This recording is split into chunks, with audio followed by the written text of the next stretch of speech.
who's a warrior for working people. And I'm happy to talk for 30 seconds about John Tierney because he's one of those folks.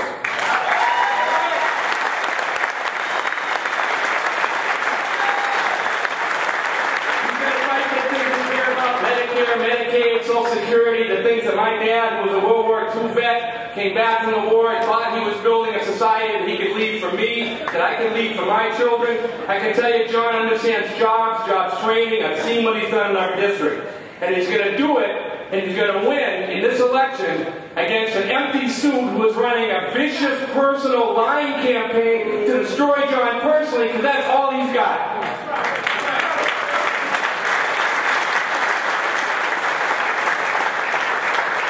But more than that, there are candidates who stand with us on the great issues of the day, and we treasure them, and we value them, and we support them.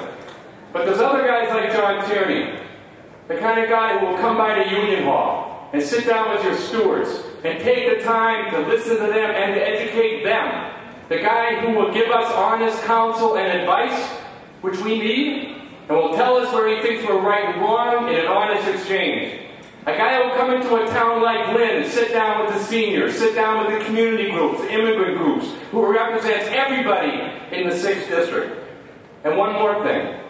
A guy who will stand in the back of a pickup truck on a picket line and speak out for us when the money is on the table and we're trying to defend our wages, our working conditions, our health care.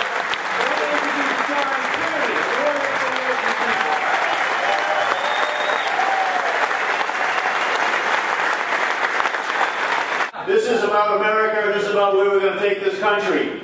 Whose side are you on? You are. Whose side are we on? Are we on the people that get up every day and go to work? People that get up every day and want to go to work? Or are we on the side of people that get write-offs for dancing horses for Olympics? People who think they've already got a tremendous tax break, but they want another $4.6 trillion tax breaks. And we're supposed to wait around because, although it's never happened before, this time they tell us it'll trickle on down. It'll trickle on down. You know, we're not going to get tax breaks for people that are already doing very, very well and load up on the deficit. We are going to make sure we close the loopholes so that people taking jobs overseas don't get a tax break. So the oil companies make $137 billion, don't buy back 40% of their own stock with their own money and raise our oil prices. We're going to make sure that we're out there doing what has to be done, that everybody puts their shoulder to the wheel. This is not a time to widen the wage gap and the income gap. That's not good for capitalism, and it's not good for democracy. This is a time that everybody pays their fair share, that all the loopholes that need to be closed are closed, that people make sure we look at the entire budget, and that we spend strategically to create jobs, to get people ready for jobs, to put them back to work, and to move this country forward.